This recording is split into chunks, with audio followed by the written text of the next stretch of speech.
একটা four wheeler, তার পিছনের সিটে তিনজন বসেছে। একজন খুব খাতে পিতে ঘরকে বাচ্চা, সে এসে পিছনের সিটে জোর করে ঢুকে গেল। তোমরা তিনজন বসে আছো, আরামসে বসে আছো, কোনো সমস্যা কিছু নেই।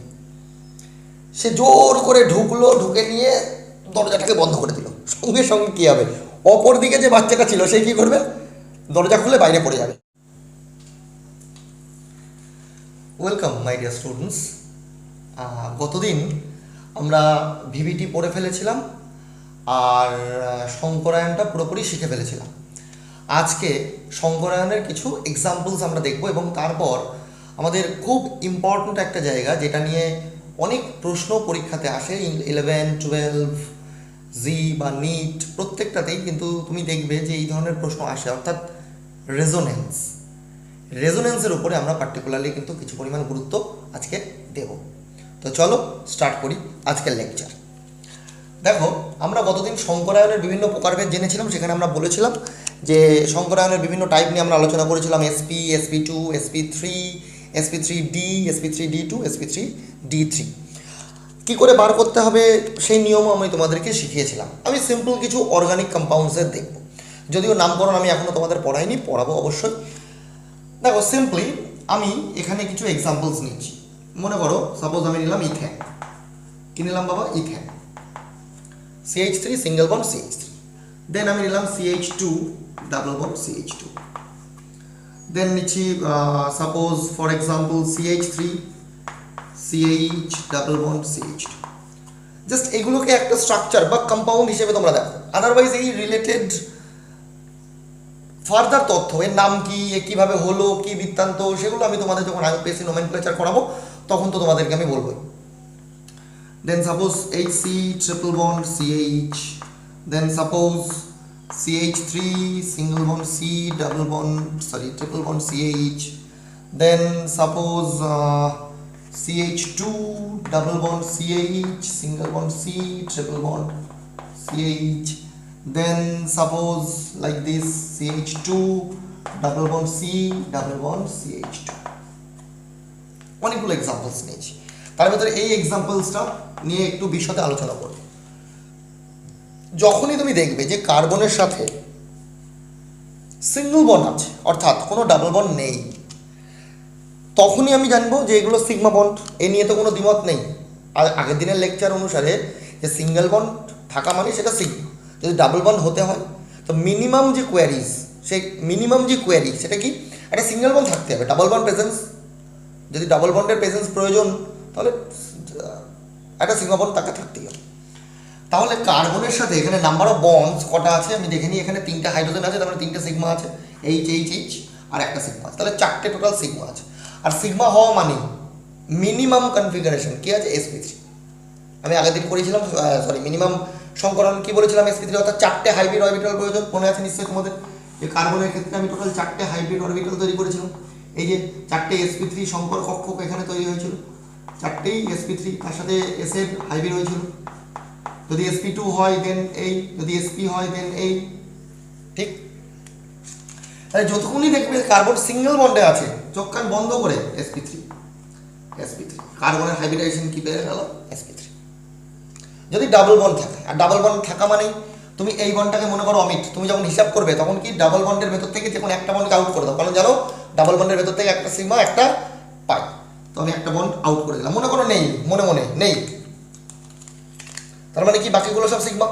তাহলে এই কার্বনের সাথে সিগমা কটা আছে, দুটো হাইড্রোজেনের জন্য দুটো সিগমা আর একটা সিঙ্গেল বন্ডের জন্য সিগমা। তাহলে এই কার্বনের টোটাল নাম্বার অফ সিগমা কটা আছে, 3টে। দেখো এখান থেকে 3টে নিয়ে নাও, 3টে নেওয়া মানে কি হয়ে গেল হাইব্রিডাইজেশন 1 2 3, তার মানে sp2 একটা পিতো আনহাইব্রিডাইজ থেকে গেল যেটা পাই বন্ড তৈরি করবে। তাহলে এই কার্বন দুটো অর্থাৎ ডাবল বন্ডে থাকলেই তার হাইব্রিডাইজেশন কি হবে বাবা, sp2। যখনই ট্রিপল বন্ডে থাকবে, আমি এই প্রবলেমটা করাচ্ছি তার আগে এটা বলে দিই, তখন ট্রিপল বন্ড থাকবে, দুটো বন্ডকে রেখে দাও, মানে একটা সিগমা বাকি দুটো পাই।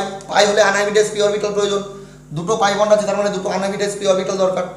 তার মানে কার্বনের সাথে সিগমা কটা আছে, একটা হাইড্রোজেনের জন্য সিগমা, একটা সিঙ্গেল বন্ডের জন্য সিগমা, তার মানে দুটো হাইব্রিড অরবিটাল দরকার, দুটো হাইব্রিড মানে sp। তার মানে এই কার্বনের হাইব্রিডাইজেশন কি হবে, sp। ঠিক আছে। এখন যদি এই কম্পাউন্ডের বলে, তো তো এই কম্পাউন্ডের ভেতরে টোটাল 3টে কার্বন আছে, 3টে কার্বনের ভেতরে একটা আছে সিঙ্গেল বন্ডে আবদ্ধ, দুটো আছে ডাবল বন্ডে আবদ্ধ। মানে যেটা সিঙ্গেল বন্ডে আছে কি বলেছি, চোখ বন্ধ করে লিখে দিতে sp3, আর যেগুলো ডাবল বন্ডে আছে চোখ বন্ধ করে sp2।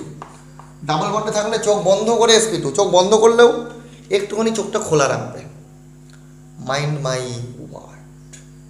চোখ বন্ধ করলেও একটুখানি চোখ কিন্তু খোলা রাখতেই হবে। কেন খোলা রাখবো? তার জন্য এই যে বলেছি এই প্রবলেমটা বসে আছে, আসছি।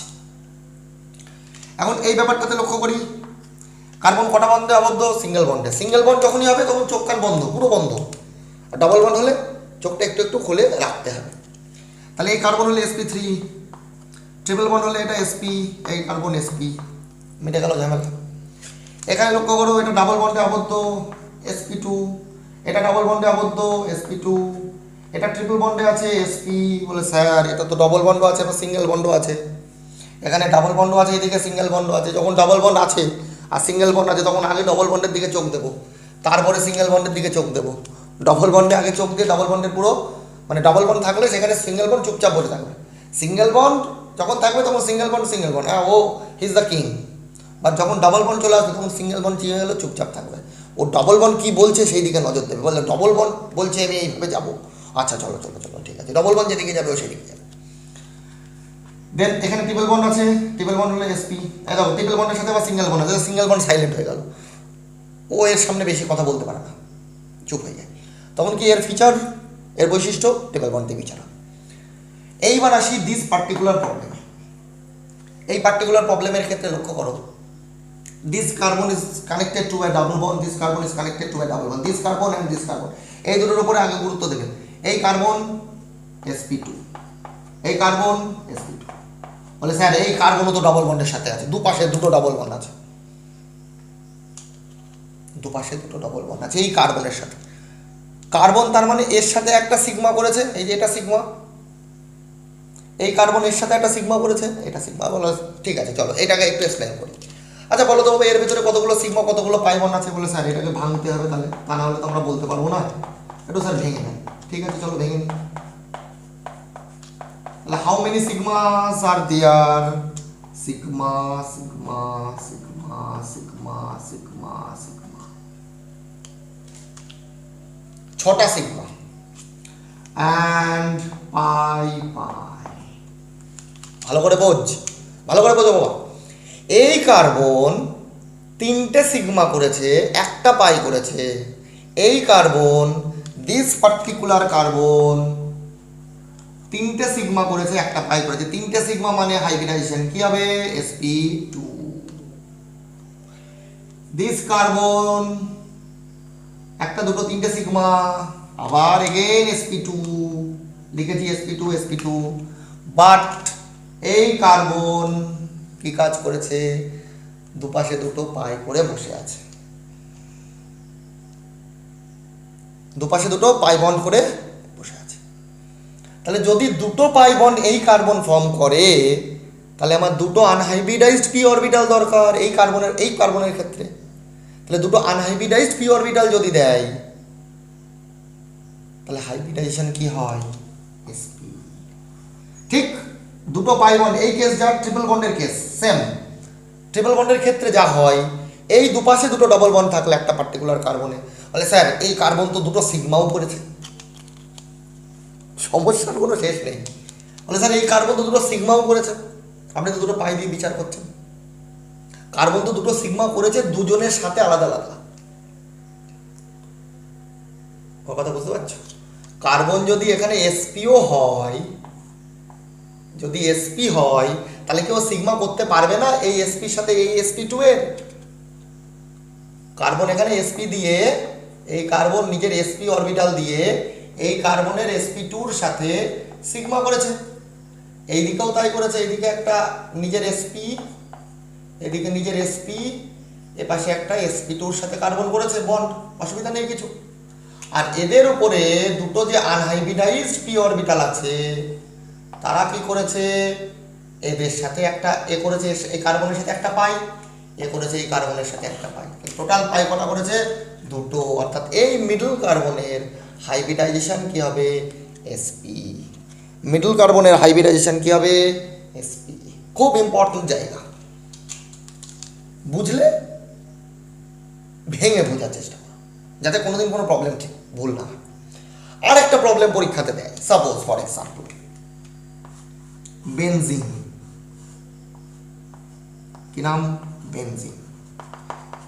বলে স্যার এই কম্পাউন্ডের ভেতরে কতগুলো সিগমা কতগুলো পাই আছে? বলে স্যার ঠিক আছে, এইটা 1 2 3 পাই, ওকে, সিগমা 1 2 3 4 5 6টা সিগমা আছে।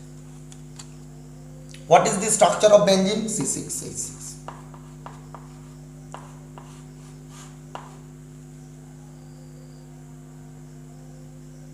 যখন আমরা মা লক্ষ্মী নিয়ে আলোচনা করি তখন লক্ষ্মীর সাথে সাথে তার প্যাঁচাটাকেও মনে রাখতে হয় আমাদের, তাই না? শুধু লক্ষ্মীর কথা ভাবলাম আর প্যাঁচার কথা ভাবলাম না, তাহলে কি লক্ষ্মী ঠাকুরের মূর্তি তৈরি হবে? হবে না। বলে স্যার এর সাথে কি সম্পর্ক? সম্পর্ক তো আছেই। দেখো, carbon is connected here with 6 hydrogens, the structure of the benzene is C6H6। তাহলে এই যে প্যাঁচাগুলো আছে অর্থাৎ এইগুলোও তো এক একটা সিগমা বন্ড, এই সিগমা বন্ডের হিসাবগুলোও তো আমাদেরকে করতে হবে। তাহলে এখানে sigma sigma sigma sigma sigma sigma, তাহলে এর ভেতরে sigma sigma sigma sigma sigma sigma 6টা সিগমা প্লাস এগেইন 6টা sigma, total number of sigma bonds is equal to 12। শুধু বেনজিনটাকেই ভাবলে হবে না, তার সাথে সাথে এদের কথাও কিন্তু ভাবতে হবে। যাই হোক, এইটা তোমরা একটু ভালো করে দেখে নেবে যে কার ক্ষেত্রে কটা সিগমা কটা পাই আছে, এগুলো জানাটা খুব প্রয়োজন। তার হাইব্রিডাইজেশন কী হবে, এইভাবে কিন্তু তোমরা অবশ্যই খুব ভালো করে তোমরা এটাকে করে রাখবে এই পার্টিকুলার প্রবলেম।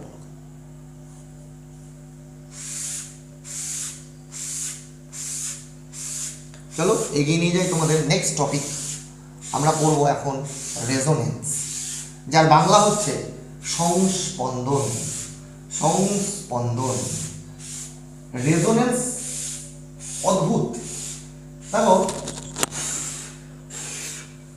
আমরা পার্টিকুলারলি যেটা দেখি, অ্যাকচুয়ালি রেজোনেন্সের ফলে আমরা কিছু গঠনাকৃতি পাই।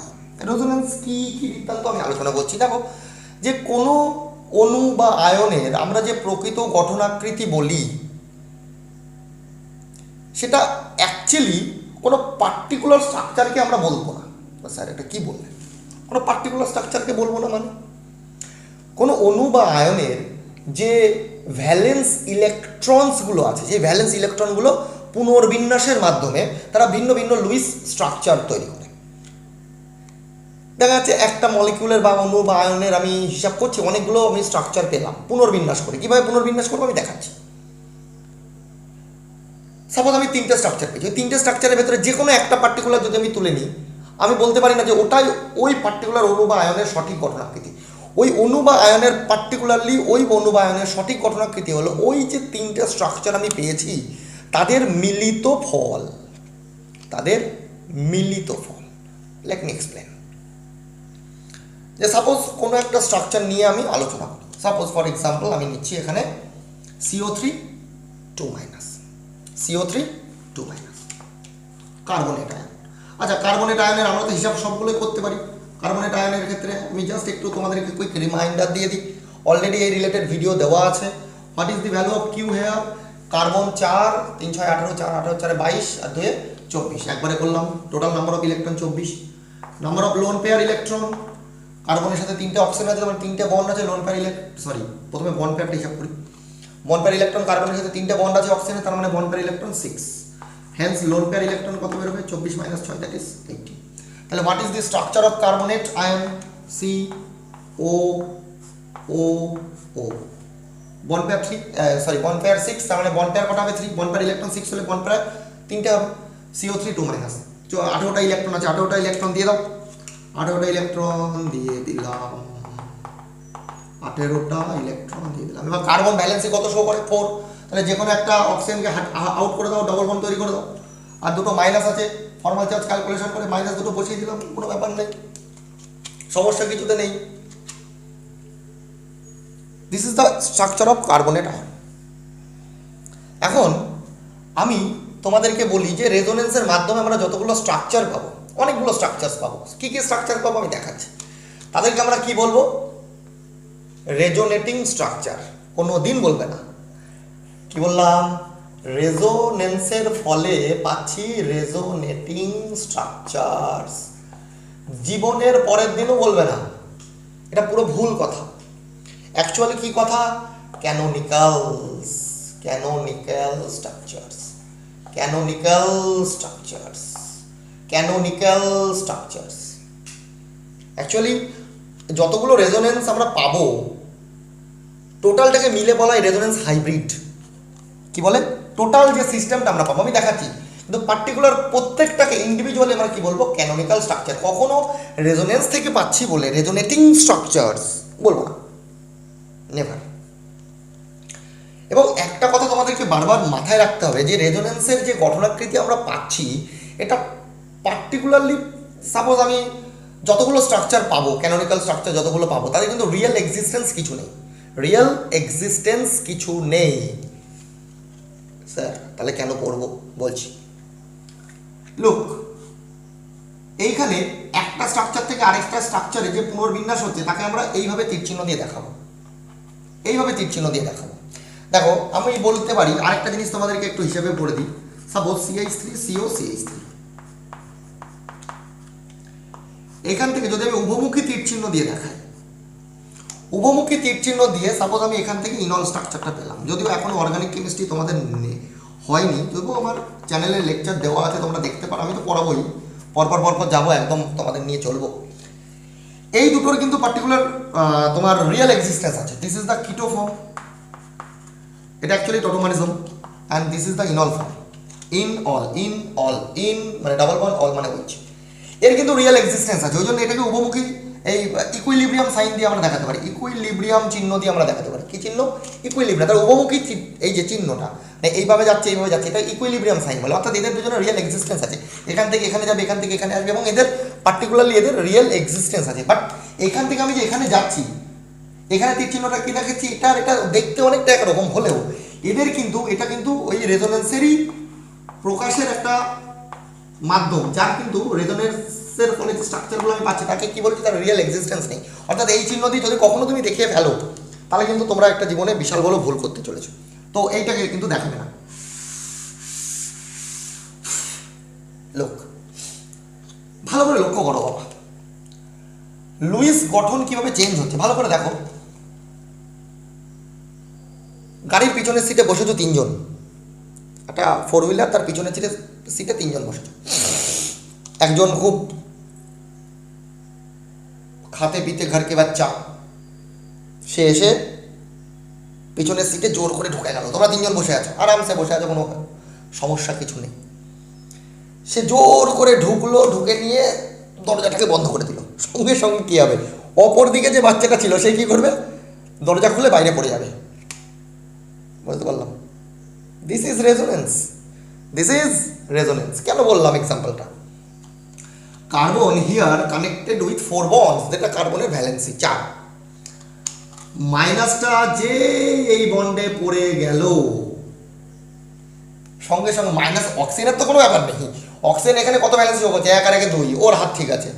অক্সিজেন যে এখানে পড়লো তাহলেও তো 2 থাকলো, মাইনাসটাও বন্ডে ফেললো, বলতো আমি বন্ড তৈরি করবো, আমি বন্ড তৈরি করবো। বলে কেন বন্ড তৈরি করবি? বলেন আমার একটা অপশন আছে। কী অপশন আছে? আমি ওই যে 4 নম্বর লোকটাকে, ওই বাচ্চাটা যখন ঢুকলো আরেকজন পড়ে গেল, অর্থাৎ ওরও চান্স আছে, ওর যদি শক্তি বেশি ও ঢুকে আরেকজনকে ফেলে দেবে, কিন্তু দরজা বন্ধ করে ও গাড়ি বলবে চল। তো এখানে কার্বনের হাত কটা হয়ে গেল? এটা যখন পড়লো 5, সঙ্গে সঙ্গে কী হবে? ওই যে বললাম খাতে পিতে ঘরকে বাচ্চা ঢুকলো, সঙ্গে সঙ্গে বাইরে থাকা একটা ঘর আরেকজন বাইরে বেরিয়ে চলে গেল। অর্থাৎ এই বন্ডটা ডবল বন্ড ছিল, এটা খুলে চলে গেল। অর্থাৎ এখান থেকে কি স্ট্রাকচার পাচ্ছি? ও মাইনাস, লোন প্যাচ যেমন ছিল তেমন দিলাম, এখানে ডাবল বন্ড ও তৈরি হলো, এখানে সিঙ্গেল বন্ড ও তৈরি হলো, ওর উপরে একটা মাইনাস ছিল, মাইনাস থাকলো, ইলেকট্রনগুলো যেমন ছিল তেমন। তাহলে স্যার কেন এমন হবে? কেন হবে বলছি।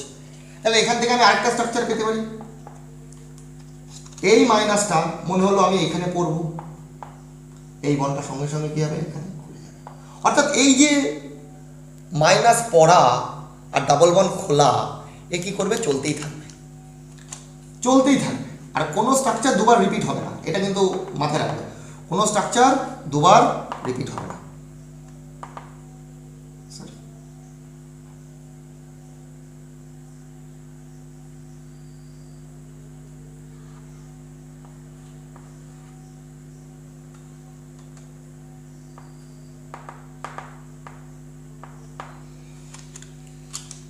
কেন এমন হলো একটু বোঝাই। অক্সিজেন টোটাল কার্বনেট এই কম্পাউন্ডের ভেতরে, এই আয়নের ভেতরে টোটাল অক্সিজেন কতগুলো আছে? 3টে অক্সিজেন আছে, যার ইলেকট্রোনেগেটিভিটি সেম। এখন অক্সিজেন নিজের মাথার উপরে মাইনাস নিয়ে বসে আছে, তাহলে অক্সিজেন কি চিন্তা করছে যে আমার এই যার সাথে আমি আছি, যে পরিবারের আমি অন্তর্গত, সেই পরিবারের টোটাল অক্সিজেন আমরা আছি 3 জন। আমার মাথার উপরে বেটা মাইনাস রেখে দিয়েছে, আরেকজনের উপরে মাইনাস রেখেছে, আরেকটা অক্সিজেন তো নিউট্রাল আছে। তা তোমার সাপোজ তুমি 3 বন্ধু আছো, আমি বলে গেলাম এই যে 10 কেজির এই জিনিসটাকে, এই 10 কেজি জিনিসটাকে তুমি এক জায়গার থেকে আরেক জায়গায় একটু পৌঁছে দে বাবা, সাপোজ আমি বললাম, দিয়ে আমি চলে গেলাম, এটা তোর পানিশ করেছি আমি সাপোজ। তাহলে স্যার তো চলে গেছে, তাহলে 3 বন্ধু মিলে কি ডিসাইড করলি? বলে 10 কেজি যদি আমি একা মাথার উপর করে নিয়ে রেখে দিই বা নিয়ে যাই, তাহলে আমার একটু কষ্ট হবে। এই যে 10 কেজির বোঝা মাথার উপর চাপিয়ে আছে, 3 বন্ধু, স্যার চলে গেছে, সঙ্গে সঙ্গে কী করলো যে আমরা একটু ডিস্ট্রিবিউশন করে নিই, যে আমি একার মাথার উপরে রাখবো না, রেখে একটু নিজে ডিস্ট্রিবিউশন করে নিই। মাইনাসটাই রাখ, এখান থেকে পড়লো ওই মাইনাসটা, যেটা 10 কেজির বোঝা ছিল সেটা কার উপরে চলে গেলো? এই অক্সিজেনের উপরে চলে গেলো। আবার এ বললো তাহলে আমার উপরেও আমি সবসময় রেখে দেবো কেন? আমি রাখবো না, আবার মাইনাসটা পড়লো চলে গেলো। অর্থাৎ রিডিস্ট্রিবিউশন হচ্ছে, পুনর্বিন্যাস হচ্ছে যেভাবে ছিল। অর্থাৎ যদি আমি বলি কার্বনেটের পার্টিকুলার স্ট্রাকচার কোনটা, তুমি বলতে পারো যে স্যার এর ভেতরে এই 3টেই কিন্তু কার্বনেটের স্ট্রাকচার, এই 3টে মিলে হচ্ছে কার্বনেট আয়ন, এই 3টে মিলে হচ্ছে কার্বনেট আয়ন। পার্টিকুলারলি কার্বনেটের কিন্তু স্ট্রাকচার এইটা বা এটা বা এটা সবগুলোই কার্বনেটের আয়ন, আমার কেউ না। বলছি কি এদের রিয়েল এক্সিস্টেন্স নেই, আমি যে এটাকে তুলে নিয়ে বলি এইটাই কার্বনেট আয়নের স্ট্রাকচার, এটা ভুল বলা হবে। এদের 3 জনের মিলিত ফলে হচ্ছে কার্বনেট আয়ন। সাপোজ আমি তোমাকে বললাম যে তোমাকে একজন, তুমি এখানে রয়েছো একজন পার্সন এ, অ্যান্ড এখানে আমি একটা মেডিকেল কোয়ালিফিকেশনের সার্টিফিকেট দিয়েছি, মানে তুমি নিট কোয়ালিফাই করেছো, সে একটা সার্টিফিকেট দিয়েছি, তুমি নিট কোয়ালিফাই করেছো তার একটা সার্টিফিকেট দিয়েছি, নিট সার্টিফিকেট। ভালো করে বলছো, এখানে নেমের জায়গাটাই ফাঁকা রেখে দিয়েছি, ডিগ্রি সব লিখেছি, এজ ফেজ সব লেখা আছে, শুধু নেমের জায়গাটা এখানে ভ্যাকেন্ট আছে। বলো তুমি সাপোজ ভবিষ্যতে একটা ডাক্তার হবে, suppose, but without this certificate তুমি কি ডাক্তার হতে পারবে? Who are you? I am a doctor. Why you are doctor? Because I have the certificate. I have qualified in the NEET examination. I have qualified in NEET examination. আমি pass করেছি, আমার certificate আছে, আমি MBBS পড়ছি, prove করে, তারপরে তো final certificate পাবে, তবে তুমি ডাক্তার। বাট আমি যদি এই দুটোকে আলাদা করে দিই, এই দুটোকে পাক্কা আলাদা করে দিলাম, এই আলাদা হয়ে গেল, মানে তুমি আলাদা হয়ে গেলে, তোমার সার্টিফিকেট আলাদা হয়ে গেল, তাহলে তুমি কি ডাক্তার হতে পারলে? তোমার কি রিয়েল এক্সিস্টেন্স থাকলো? এই দুটো যখন একসাথে থাকবে তখনই তুমি, আদারওয়াইজ কে তুমি? বুঝতে পারলাম? যাই হোক, তাহলে এই বিষয়টা কি, পার্টিকুলার স্ট্রাকচার কেউ না, সমস্ত মিলিত ফল হচ্ছে পার্টিকুলার এই কম্পাউন্ডের, অর্থাৎ এই আয়নটার স্ট্রাকচার। এখন আমরা একটু যদি এটাকে বিস্তারিত আলোচনা করি, যে টোটাল কার্বনেট আয়নের স্ট্রাকচার বলতে আমরা কোনটাকে বোঝাচ্ছি? টোটাল কার্বনেট আয়নের সাপোজ সিঙ্গেল বন্ডটা তো থাকবে, সিঙ্গেল বন্ডের কোনো চেঞ্জ ফেঞ্জ কিছু হবে না। এই পার্টিকুলার স্ট্রাকচারটাকে আমি যদি একটু অনুধাবন করি, আমি দেখব ডাবল বন্ড সমস্ত স্ট্রাকচারের ভেতরেই কিন্তু কিছু না কিছু পরিমাণ করে আছে। অর্থাৎ এখানে ডাবল বন্ড আছে এই স্ট্রাকচারে, এই স্ট্রাকচারে এখানে ডাবল বন্ড আছে, এই স্ট্রাকচারে এখানে ডাবল বন্ড আছে, যেখানে যখন এখানে ডাবল বন্ড বাকি দুটো সিঙ্গেল বন্ড, যখন এখানে ডাবল বন্ড বাকি দুটো সিঙ্গেল, তার মানে কি ও ঘুরছে, ডাবল বন্ডটা ঘুরছে। এইভাবে আমি দেখালাম ডট ডট ডট ডট দিয়ে। এখন যদি আমি পার্টিকুলারলি বলি যে তুমি এই স্ট্রাকচারে বলো অক্সিজেনের উপরে কত আধান আছে, বলো -1, এই অক্সিজেন -1, এই অক্সিজেন 0, কিন্তু এই স্ট্রাকচারে এই অক্সিজেন -1, এই অক্সিজেন -1, এই অক্সিজেনের মাথায় 0। তাহলে ওভারঅল টোটাল কটা চার্জ আছে? টোটাল চার্জ 2, টোটাল চার্জ কত? -2। ডিস্ট্রিবিউটেড হচ্ছে কতগুলো অ্যাটমের ভেতরে? 3টে অক্সিজেনের ভেতরে ডিস্ট্রিবিউশন হচ্ছে, তাহলে পার ইচ অ্যাটম কত করে চার্জ ক্যারি করছে? -2/3 -2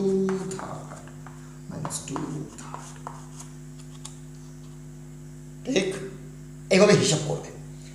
और যদি বলি এর টোটাল কম্পাউন্ডের বন্ড অর্ডার কি, বন্ড অর্ডার তাকে বলে বন্ধন ক্রম, কি বলে বন্ধন ক্রম। দেখো বন্ধন কোণ হিসাব করার নিয়ম কি, এই পার্টিকুলার যে কোনো একটা কার্বনের সাথে তুমি নিলে, সাপোজ আমি এই কার্বন দুটোর অক্সিজেনের মধ্যে এখানে নাম দিলাম 1 2, এই দুটো পার্টিকুলার একের ভেতরে নিয়েছি, এই দুটো পার্টিকুলার বন্ডটাকে নিয়েছি 1 আর 2।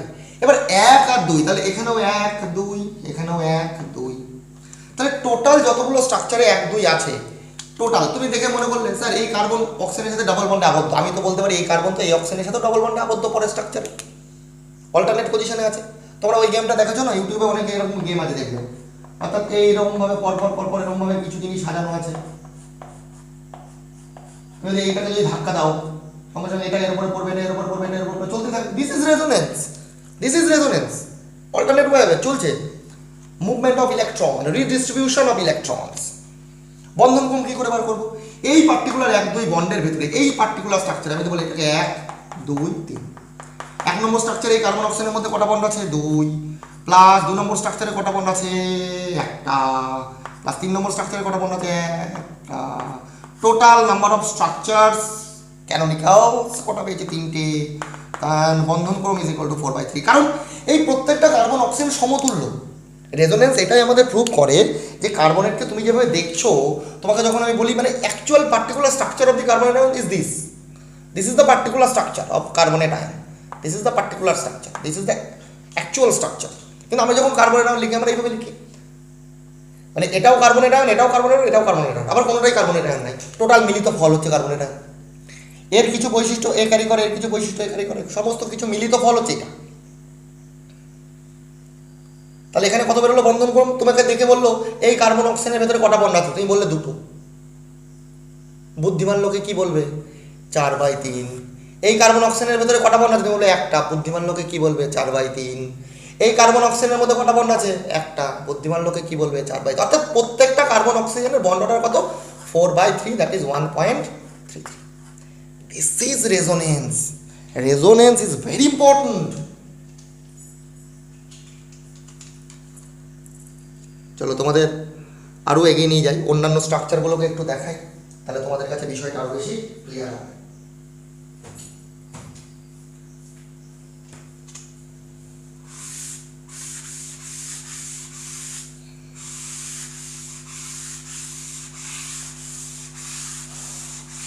স্যার রেজোনেন্স তো দারুণ জিনিস, রেজোনেন্স অর্গানিক কেমিস্ট্রি যখন তোমাদের শুরু করবো, দেখো আমি বলি কি ক্লাস 11-এর অর্গানিক কেমিস্ট্রি আর 12-এর অর্গানিক কেমিস্ট্রির মধ্যে বিস্তর ফারাক, কিন্তু তোমাকে যদি একটু লাইনটা বলে দিই, অর্থাৎ এইটুকুনি তোমাদের আমি কনফার্ম দিলাম, এটা যদি পুকুর হয় 11টা যদি পুকুর হয় অর্গানিক কেমিস্ট্রির, ওটা কিন্তু নদী 12-এ অনেক জিনিস আছে, প্রচুর জিনিস আছে, প্রচুর চ্যাপ্টার্স আছে।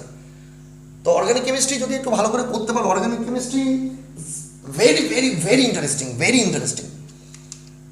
সাপোজ নেক্সট আমি এক্সাম্পল নিয়ে যাচ্ছি, আগেরবার 1 নম্বর করলাম, সাপোজ অ্যাসিটেট আয়ন। আমি লোন পেয়ারগুলোকে আর দিচ্ছি না, লোন পেয়ারগুলো ক্যালকুলেশন জানো তোমরা, বারবার লোন পেয়ার ক্যালকুলেশন করে হিসাব করে আমি দিচ্ছি। সাপোজ এই অক্সিজেনের ক্ষেত্রে কি আছে পড়লো, খুলে গেলো, হিসাব করো কার্বনের 4টে পদ ছিল 1 2 3 4, একটা পড়লো 5টা হলো, একটা খুলে গিয়ে আবার 4 হয়ে গেল, বলো ঠিক আছে স্যার CH3CO ডাবল বন্ড, ঠিক আছে। এটাকে যদি ইয়ে করে লেখাতে হয় পরপর ওইভাবে লিখতে পারো হ্যাশট্যাগ দিয়ে। এবার ইচ অক্সিজেন বললাম এই অক্সিজেনের উপরে কত -1 আধান আছে, এই অক্সিজেনের উপরে কত আধান আছে 0, কিন্তু বুদ্ধিমান লোকে কি বলবে এই অক্সিজেনের একটা মাইনাস আধান ডিস্ট্রিবিউটেড বিটুইন দুটো oxygen, so each oxygen carries -12। এইভাবে আমরা দেখাতে পারি -12 this is particular structure. Next NO3 minus, sorry এর জায়গায় সালফার হয়ে যাচ্ছে, চিন্তা করো।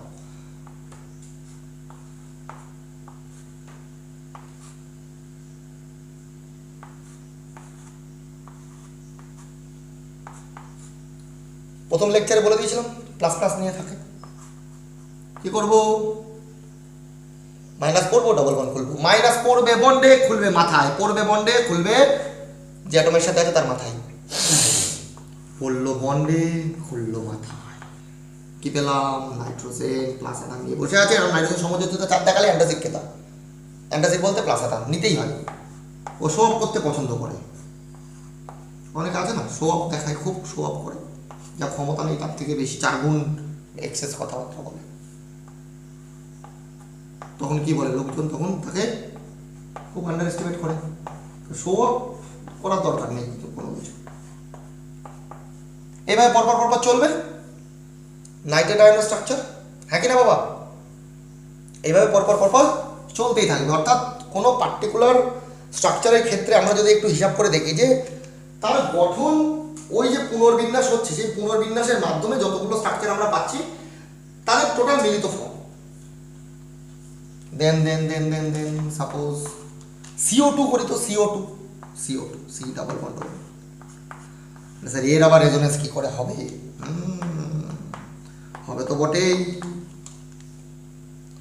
এই দেখো এই লোন পেয়ারটা ডাবল বন্ডে পড়ে গেল, কার্বনের আর কিছু করার নেই, কার্বনের হাত পাত কিছু নেই, মানে পরিপার্শ্ব অ্যাটম যেভাবে ওকে ট্রিট করবে ও সেইভাবে হবে, মানে ও যে পাত্রে রাখবে সেই পাত্রের আকার দিয়ে নেবে।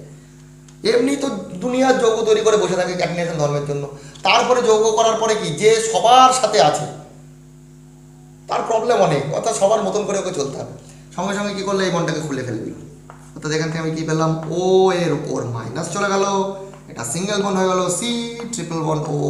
কার্বনের তো কোনো সমস্যা নেই, বলে আমার 3 আর আগে 4টে হাত দরকার, আমি 4টে হাত দিয়ে দেবো বাবা, আমি চুপচাপ বসে থাকবো, আমার কোনো ব্যাপার নেই। এবার অক্সিজেন কী করলে, একটা দিয়ে দিল, অক্সিজেনের উপরে কি আধান চলে আসলো প্লাস, কারণ বলেছি কি নাইট্রোজেন অক্সিজেন যদি এক্সেস হাত পেয়ে যায় সঙ্গে সঙ্গে তার মাথায় একটা পজিটিভ চার্জ খাওয়াতে হবে। This is nothing but CO2, this is nothing but CO2। Suppose for example আমি যদি CO করি, CO একটু হিসাব করে দেখাই, Q total number of electron 4 আর 6 10, বিপি ইলেকট্রন কটা হবে, একটা বন্ড হবে মিনিমাম 2টো ইলেকট্রন থাকে, তাহলে এলপি কটা হবে, 8 থেকে 10, 10 থেকে 2 বিয়োগ করলে 8, সি সিঙ্গেল বন্ড ও, লোন পেয়ার দিয়ে দাও, 1 2 3 3 দুগুণ 6 2 8, 3 দুগুণ 6 আর 2 8। কার্বনের কি ভ্যালেন্সি কমপ্লিট হয়েছে, কিছুই হয়নি। কার্বন এখানে অক্সিজেন তো অষ্টক পূরণ হয়ে গেছে, কার্বন 4 2 আর 2 4 আছে, তখন এ কী করলো, এখান থেকে সাহায্য নিল, বলে আমাকে সাহায্য কর বন্ড তৈরি করি, তারপরেও সমস্যা মেটেনি, কার্বন তাহলেও তো কটা ইলেকট্রন হলো 6টা, তখন ও কী করবে, এখান থেকে বলে আয় তোর সাথে তাহলে রেজোনেন্স করি,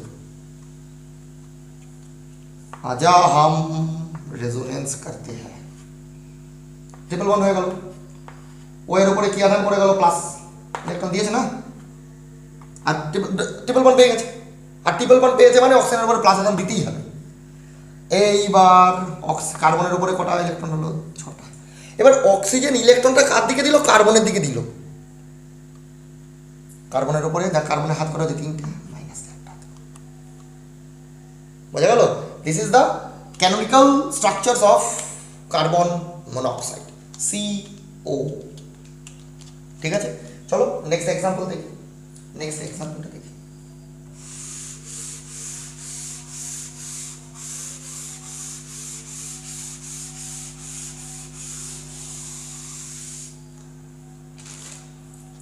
নেক্সট এক্সাম্পল কি দেখবো, এক্সাম্পল তো অনেক আছে, পরপর পরপর সবগুলি করবে। সালফেট আয়ন করো, sulphate SO4 2 minus, SO4 2 minus,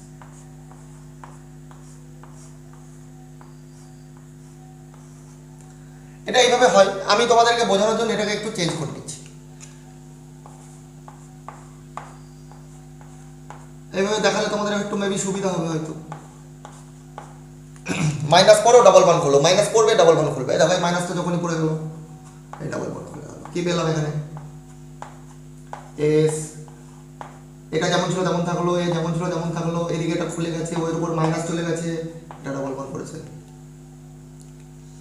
আবার এ পড়লো, এ খুললো, এ এস, উপরেটা যেমন ছিল তেমন আছে, এ মাইনাস, এ ডাবল বন্ড ও, এ ও মাইনাস, এইভাবে চলতে থাকবে। ইট ইজ, কোনো স্ট্রাকচার পরপর রিপিট হবে না। একটা জিনিস মাথায় রাখবে, কোনো স্ট্রাকচার রিপিট হবে না। বুঝতে পেরেছো বাবা? এই একই রকমভাবে ClO4 মাইনাস করতে পারো, যে কোনো স্ট্রাকচার করতে পারো। সাপোজ আমি একটা দিচ্ছি, মনে করে এরকম দিলে একটা মানে একটু হাটকে স্ট্রাকচার দিই, একটু হাটকে,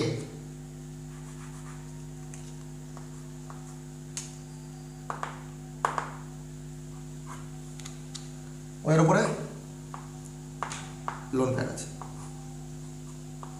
এ কি করবে? কার্বনের তো হাত তিনটে আছে, তারপরে পজিটিভ চার্জ নিয়ে বসে আছে, একে দিয়ে দিল একটা CH3 C। কার্বনের যা সমস্যা ছিল, তিনটে হাত ছিল বলে পজিটিভ ছিল, একটা হাত চলে আসলো, তাহলে কার্বনের পজিটিভ চলে গেল, কিন্তু সমস্যা বেড়ে গেল অক্সিজেনের। ও আবার বেটা পজিটিভ চার্জ নিয়ে বসে থাকবে। তো অনেক সময় সমস্যা হলেই না সমাধান তৈরি হয়। দেখো, যদি আমি বলি এই দুটো স্ট্রাকচারের ভেতরে which one is more stable, তুমি বলবে যে স্যার এ তো কার্বন পজিটিভ চার্জ নিয়ে বসে আছে, এখানে অক্সিজেন পজিটিভ চার্জ নিয়ে বসে। আমরা জানি যে ইলেকট্রোনেগেটিভ এলিমেন্ট কখনোই পজিটিভ চার্জ নিয়ে বসে থাকে না, বলে স্যার এর তো সমস্যা আছে। অক্সিজেন তো ইলেকট্রোনেগেটিভ কার্বনের থেকে, তাহলে আপনি দুটো স্ট্রাকচার করলেন, this is number 1, this is number 2, but 2 number স্ট্রাকচারে there is a positive charge on the electronegative atom oxygen, which is quite unfavorable, but সবসময় আনফেভারেবল হয় না। কেন হলো না? অক্সিজেন এবং কার্বন, দেখো এখানে এই পার্টিকুলার স্ট্রাকচারে সমস্ত অ্যাটমের অক্টেট ফিল্ড আপ নেই, সমস্ত অ্যাটমের কি নেই? অক্টেট ফিল্ড আপ নেই, বাট এই particular atom, in spite of having the positive charge on the oxygen atom, all the atom of this compound has the octet filled up state, oxygen হলো 2 3 × 6 8টা, carbon 3 × 6 8টা, carbon 1 2 আর 3টে বন্ধ আছে 3 × 6 8টা। এখানে কার্বনের octet filled up নেই, এই দুটো আছে। তাহলে অক্টেট ফিল্ড আপ হয়ে গেলে সেই কম্পাউন্ডের স্টেবিলিটি কি হয়? আর resonance brings stability in the system, resonance brings stability in the system. যত বেশি রেজোনেন্স হবে, অর্থাৎ ওই যে বললাম ওর মাথার উপরে মাইনাস চার্জটা বসেছিল, ওই মাইনাস চার্জটা কী করলো? ডিস্ট্রিবিউশন করে দিল। বলে আমার উপরে কেন আমি শুধু মাইনাস রেখে দেবো, আমি টোটাল আমার স্ট্রাকচারের, আমি টোটাল কম্পাউন্ডের ভেতরে আমি ছড়িয়ে দেবো। তাহলে কি হবে? আমার মাথায় প্রেশারটা তো কমবে, আমার মাথার প্রেশারটা তো কমবে। টোটাল কম্পাউন্ডে কী দিতে পারবো? আমরা স্টেবিলিটি দিতে পারবো। এইভাবে তোমরা স্ট্রাকচার করবে। এবং আমি দুটো প্রবলেম তোমাদের দিয়ে রাখছি, ClO4 minus and PO4 3 minus, phosphate আর ক্লোরেট, পারক্লোরেট আছে আর একটা ফসফেট আছে, এদের দুজনের রেজোনেন্স করে ফেলে। আমি স্ট্রাকচারও তোমাদেরকে এঁকে দিই, কোনো ব্যাপার না। ClO4 মাইনাস আছে, তোমরা তো স্ট্রাকচার ইলুসিডেশন এখন খুব সিদ্ধহস্ত, প্রথম ভিডিওতে তোমরা দেখে নিয়েছো। এইভাবে ClO4 করবে, PO4 3 মাইনাস সেমভাবে সাজিয়ে নেবে, PO4 3 মাইনাস, এইভাবে রেজোনেন্স করে দেবে। এইভাবে প্রয়োজন হলে এইভাবে চেঞ্জ করে নিয়ে করে দেবে। তো এইভাবে কিন্তু তোমরা স্ট্রাকচারগুলো ভালো করে বাবা করে ফেলবে। তাহলে this was all about the resonance. বন্ধন ক্রম বার করলাম, পার অ্যাটম কত করে চার্জ ক্যারি করে সেটা বার করলাম, জানলাম। প্র্যাকটিস করো। নেক্সট ভিডিওতে আমরা পোলারিটি নিয়ে আলোচনা করবো, অর্থাৎ ধ্রুবীয়তা। সমযোজী 100% পসিবল, আয়নীয় যখন অ্যাটমিক হয় তখন সমযোজীর ভেতরে আয়নীয় ক্যারেক্টার ঢুকে যায়, অর্থাৎ সমযোজীর ভেতরে আয়নীয় ধর্মের বিকাশ করেছিলাম ফাজানের সূত্রে আলোচনা। চলো দেখা হচ্ছে নেক্সট ভিডিওয়। Best of lakh.